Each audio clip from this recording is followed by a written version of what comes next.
Months of research, a backtest with Sharpe 2.5, and you think you've found the holy grail. Then live trading begins, and in 3 months you lose 3 years of simulated gains. The issue is rarely the factor, it's the validation process, or lack thereof. Most quants stop after basic IC and stratified backtests, but that's like testing a bridge in a gentle breeze. Today we'll run the full gauntlet, 10 tests that separate durable alpha from overfitted illusions. This is your factor quality checklist, no theory, just the framework that keeps your capital safe. Every cross-sectional strategy starts with a factor, a scorecard that sorts stocks from least to most attractive. Classic examples include momentum, ranked by 12 to 1 month returns, and low volatility. But these are academic examples, your own factors must be thoroughly cleaned before testing. First, Winsorize outliers beyond 5 standard deviations. Then neutralize, regress against sector and market cap to strip away common risks. Without this, you might just be holding a small cap factor in disguise. Garbage in, garbage out is the first rule. A clean factor is one that captures idiosyncratic return prediction, not style premia. Do this right and you've passed the first checkpoint. The information coefficient measures how well your factor forecasts next period returns. Calculate the cross-sectional rank correlation each period. A viable factor must have a mean IC above 0.03, an IC-IR above 0.5, and positive IC months exceeding 60%. If it flips signs unpredictably, discard it. Next, build 10 decile portfolios and track their forward returns. The spread between the top and bottom decile should be monotonically increasing. If the middle deciles outperform the extremes, your factor logic is flawed, reject it. A clean, monotonic spread curve and a stable IC series are the minimum price of entry. Without these, nothing else matters. The information coefficient is the scalpel that dissects factor performance. It's simply the rank correlation between your factor values today and the actual returns over the next month. A factor that truly works will show a consistent positive correlation, not just on average, but with a high information ratio, meaning the signal is stable. In our validation, we require the IC's rolling 3-year mean to stay above 0.02 and the IR above 0.3. We also stress it, pull out the dot-com bubble or 2008, and check if the IC holds. If it craters during crises, your factor might just be a beta harvest. True alpha survives market regime changes. Walk-forward optimization is the first hard gate. Instead of fitting a single parameter set over the entire history, you simulate real-time decision-making. Split your data into consecutive training and testing windows, roll forward, and only evaluate on the out-of-sample period stitched together. If your factor's out-of-sample Sharpe drops below 0.5, or one window shows a catastrophic drawdown, it's too unstable. On the cross-validation side, we use a purged approach, ensure no overlap between training and testing sets at any time point. Purged walk-forward prevents the subtle leakage that standard K-fold can't avoid in time series. These two tests combined often slash candidate survival by half. The brutal truth, a backtest that looks perfect in sample may deliver zero real-world alpha. Many factors die when you introduce real-world trading costs. The net Sharpe is not a fixed discount, it's a function of turnover and slippage. A naive momentum factor with high turnover can look stellar in a cost-free backtest, but the net Sharpe crumbles once you add even modest transaction costs. We estimate using a simple relationship, subtract the ratio of average cost per trade times turnover to the strategy's volatility. If this net Sharpe is below 0.3, you're essentially paying for the privilege of taking risk. A genuine alpha factor must retain a positive net Sharpe even under pessimistic cost assumptions. This test alone eliminates half the remaining candidates. After the walk forward, we face the parameter plateau. You sweep the factor's look-back window, holding period, and other tuning knobs. Plot the out-of-sample Sharpe as a heat map.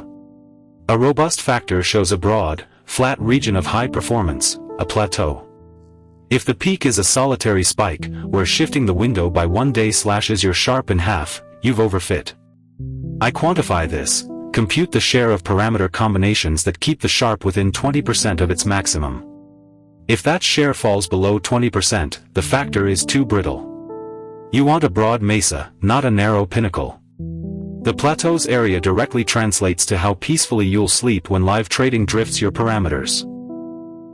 If a factor passes costs, we then subject it to synthetic stress. First, inject Gaussian noise into the price series, hundreds of randomized paths. Run the same factor. If its IC and decile spread collapse, it was merely memorizing historical noise. Then, perturb the factor values themselves, add 10% measurement error. If the signal drops to 0, the factor is too delicate. The second part, cross-market validation. Take the factor logic from US equities and test it on European, Japanese, or even commodity futures. If it only works in the original market, it's likely data dredging. A robust factor should show positive IC in at least 2 unrelated markets. This weed-out process is merciless. 80% of factors that looked good until now fail here. You're left only with those capturing economic phenomena, not local quirks. The 9th and 10th tests push the factor to breaking point. On the cost front, triple your typical slippage and fees to simulate liquidity crises. Many strategies with 15% annual return melt to 2% in this scenario. If the net Sharpe stays above 0.2, your factor has real cushion. Next, Monte Carlo simulation. You don't just replay history, you resample trade sequences thousands of times to map the full distribution of outcomes. We look at the 95th percentile maximum drawdown, often 1.5 times the historical peak. If there's any path where the portfolio goes to 0, the factor is dead. No exceptions. Monte Carlo also reveals the probability of a 30% drawdown within the first year. Only factors with a worst-case drawdown you can financially and psychologically survive make the final cut. Monte Carlo is not a crystal ball, it's a statistical stress test. By bootstrapping trade outcomes, we estimate the expected shortfall, the average loss when things are really bad. Historical drawdown is just one realization. Monte Carlo shows what could happen. If the expected shortfall at the 95th percentile is 25%, but your maximum tolerable loss is 20%, you downsize the strategy. We also check for ruin probability. Even a 0.1% chance of losing 50% within a year is unacceptable for most institutions. The Monte Carlo output isn't a single number, it's a distribution that forces you to confront the full spectrum of risk. Only when you can stare at the worst-case scenario and still deploy capital, you have a truly robust factor. Here's the brutal math. Start with 100 raw factor ideas. After data cleaning, 95 survive. IC and decile tests cut this to 70. Walk forward and cross-validation slash it to 35. Parameter plateau eliminates the unstable, leaving 25. Random perturbation and cross-market testing chop that to 8. High-cost simulation and Monte Carlo, the final judges, leave just 3 factors. These 3 are the only ones worth real capital. The entire process takes 3 to 6 months, but it saves you from the far greater cost of live trading unstable alpha. The funnel is steep, and that's the point. A process that never rejects factors is not rigorous, it's delusional. The hallmark of a professional quant is the willingness to kill 97% of your own ideas before they kill your P&L. The journey from a promising factor to a live trading strategy is a gauntlet of tests that minimize the risk of deploying statistical flukes. You've seen the checklist: IC, WFO, Plateau, cross-market, costs, Monte Carlo. Begin with any factor, even a simple academic one like momentum, and run it through the first 5 tests. See how many survive. The goal isn't to find a magic factor, it's to build the discipline that says no to 97% of what you discover. If you have questions about building this validation pipeline, join the discussion. But remember, I share frameworks, not secret factors. Trading is a game of attrition where the real edge is how many false signals you discard. Apply these tests, and your live performance will thank you. Markets reward discipline, not certainty. If this analysis helped, like the video and subscribe to DeepQuant. Tell us in the comments which market idea we should test next. Evidence beats noise. Control risk before chasing returns.